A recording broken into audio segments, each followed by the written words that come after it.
Are you tired of watching hours of confusing videos by guitar music theory experts on YouTube and still not understanding a darn thing they're on about? Then you need the Songwriting Inspiration app. For only $5, you can organize 6,000 guitar chords into relative major and minor keys and get tons of fresh new ideas for more sophisticated chord progressions and songs. Downloading Song is like downloading music theory straight into your brain. Link is in the description.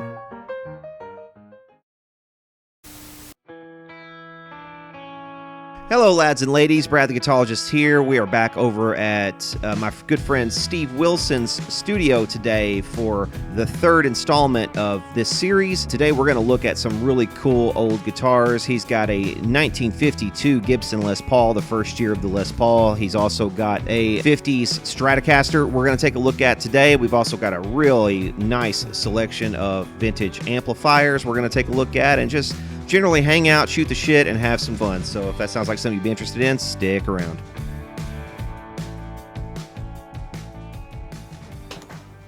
Who's Marshall did you say this was earlier? Danny O'Neill.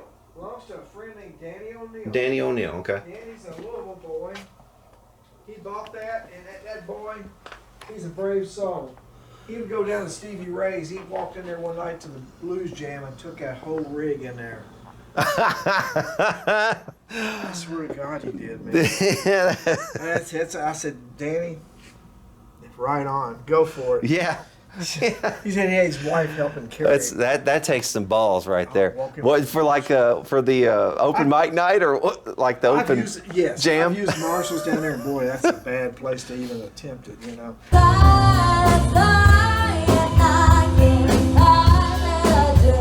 A Princeton reverb is almost too loud for that. Right? Yeah.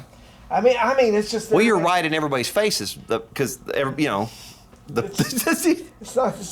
You know when Danny took that Marshall down at Stevie Ray's to jam? Yeah, next time he went, he came back and borrowed my little Fender Excelsior pawn shop. See, Danny came out during the 70s and 80s when big amps were still kind of in He didn't know. He didn't know. He didn't know things had changed. That was the last time he had played. That's funny. He's right. You wake up and it's a whole different thing. Now, before I go, I do have to hit this room one more time, dude, because we didn't. I didn't have my camera on when we went in here earlier. 52 gold top. But this thing, okay. Tell me the story on this. That's a Marshall Artiste. Okay. And I had a paper in the back. Really a horrible sounding amp. Marshalls, right? Just from the factory, a bad sounding amp. It's a horrible circuit. They quit making them. Okay, according to DrTube.com, the RT series was in production from 1971 to 1978. The speaker cabinets were in production from 73 to 77. This one appears to have been a 2040 Artiste 50-watt 212 combo, and I think this probably is a rare one because of the white Tolex. These amps have 2 channels, 4 inputs, and also features reverb. And it's meant for lead, guitar, bass, and organ use. That's how they marketed them, at least. And it even says it on the back of the amp. Here, this one is from 71, according to this Reverb.com listing. This one looks really clean.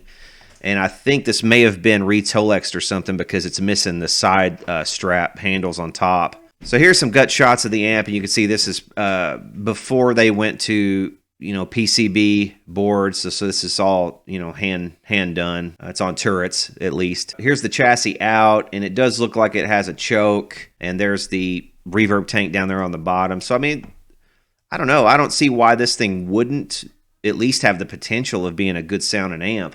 I mean, it looks like it could be cool.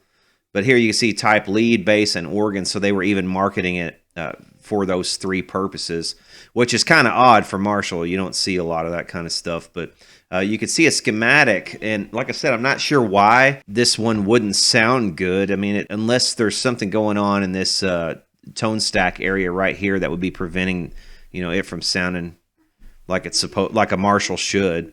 But here we do have, again, we've got reverb in here, but I see no reason you couldn't modify one of these to sound just like any other Marshall of this type from the same era. So maybe it would be one to look out for if you're looking out for vintage Marshalls. Okay, so I'm seeing 52 gold. I see. Yeah. Is that a special or a junior? Well, we don't know what that is. Okay. It's out there in the rack. We just know it's a good guitar. Yeah. This is one of the earliest Les Pauls ever made. No serial number. This is the one I want. Yeah. No serial number. Oh my God. Yeah. They just made a few of these. This was the very first year off the Gibson line, the Les Paul right here. It's almost unplayable because the way they did the trapeze, they go under. But now you can buy a bridge that sits way down that goes over. Yes. I'm thinking about getting one. You can get compensated ones yes, too. Yes. Yeah. And this guitar sounds so good, but it's just these P90s are just killed. I love that's the reason I would want this one. Yeah, that would be would be me right here. Yeah. Oh my gosh. Yeah, that's awesome. But this never achieved the status that 58s and 59s did. Oh, vibroverb. See, here the things that you have just sitting behind other things, like the vibroverb. I've got blackface vibroverbs too. And there's another Telray back there. How many those everywhere? Yeah. I bet I got 6. I've got 4 of the Benson Echo Rex. 6 of the Benson Echo Rex. Wow. Yeah, this is the original case.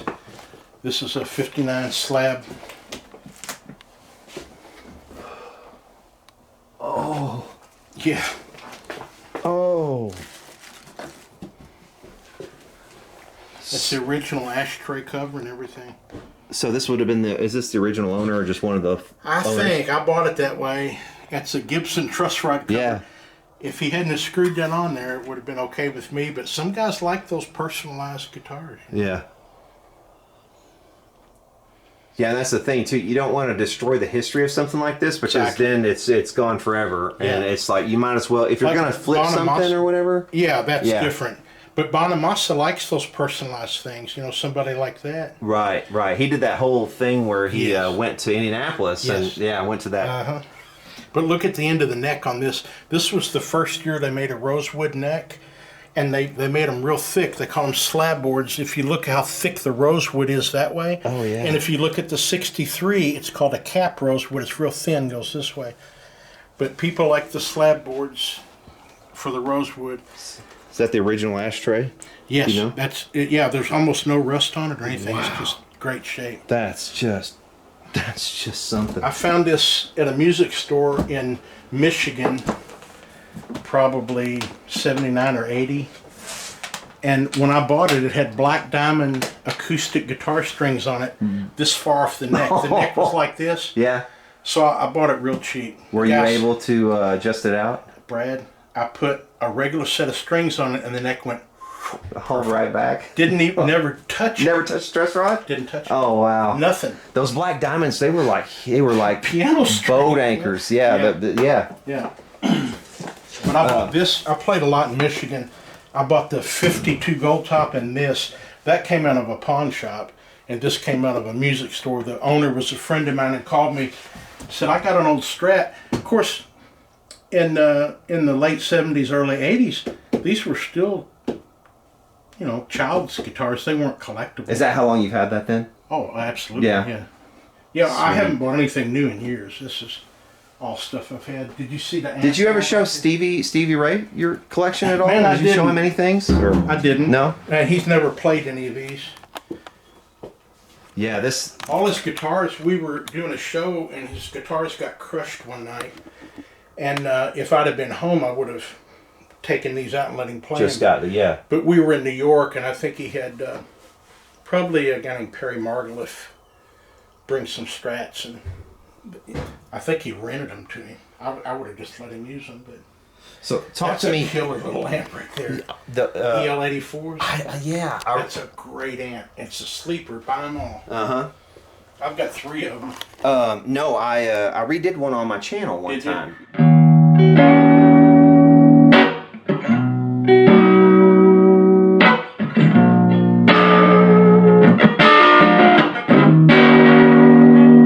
Yeah, those are great. I don't remember it having the... I've got 6V6s and EL84s. Sweet.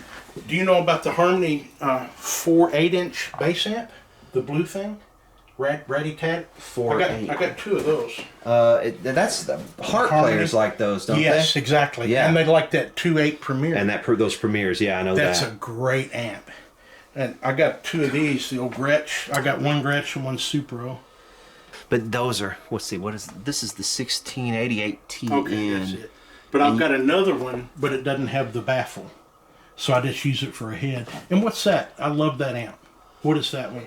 This, I can't remember what it's that been is. painted. A lot of those Gibsons got painted, man, over the years. What amp is that? It's See if there's a model number on it. oh, that's That it. is That's a the great- That's the one I love. that's the 77. Yeah, I What is love that? that amp. That's the GA77, I believe. Oh, that's That is a 77? great amp. That is the Wow. 77. Yeah. Yes. I love that They're amp. some of the best amps ever made. Ever. Period. That amp Les that amp Paul needs to be with out the there. I know, with the Les Paul, yeah. Yes, it does.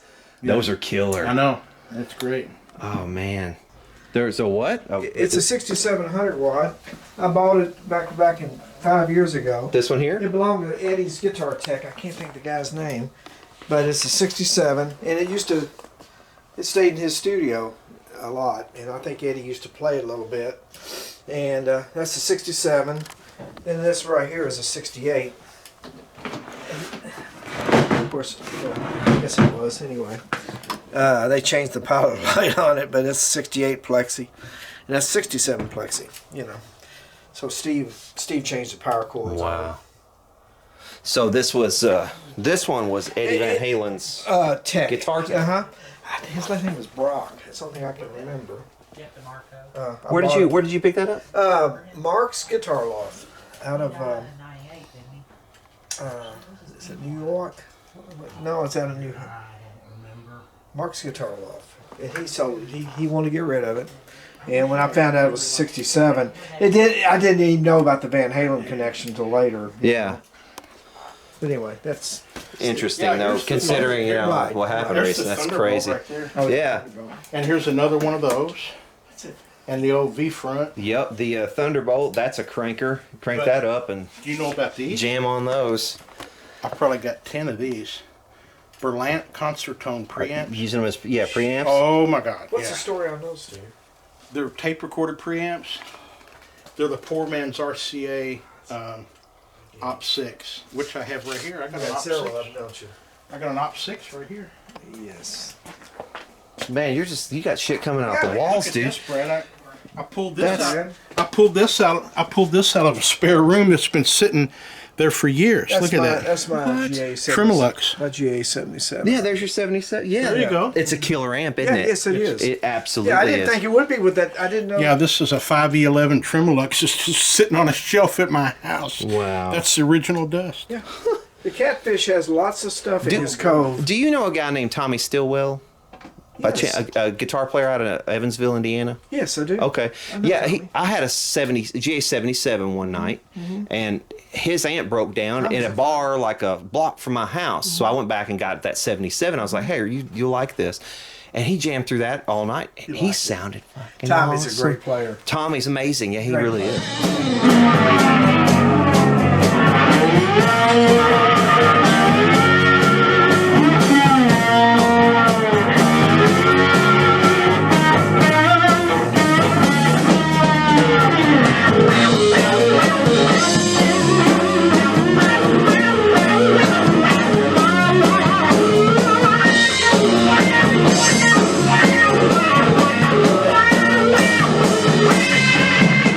Yeah, Real we good. just lost Larry. Larry Grissom. Did you know him? Did he die? Yes, he did. Oh no! He passed. He's talking about Larry Grissom from the Beat Daddies. Did he succumb to cancer? Yeah, Oh no, man! he's gone. So Larry, I bought a bunch of Larry Grissom stuff. I guess is going to end up being a rest in peace for Larry Grissom, and also Charlie Daniels. I just found out died a couple months back or whatever Yeah. today too, and I didn't know that. He was a big hero of mine. But Larry, he sold me a bunch of his stuff when he was trying to pay for cancer treatments. He Yeah. brought some stuff up and sold it to me, and I was trying to help him out as much as I could. But at the time I was actually cash strapped. But These are cool amps. That's my Bandmaster Reverb. Them things, if you find the right one, drip edge, them things sound great. they're man. great. They're great amps. Somebody said Eric Johnson's using those now. I don't know for sure, but I just always figured they'd be great amps, and they are. They are. They only made these for a couple years. I did a video on one of these one time, tearing it apart and everything. Sound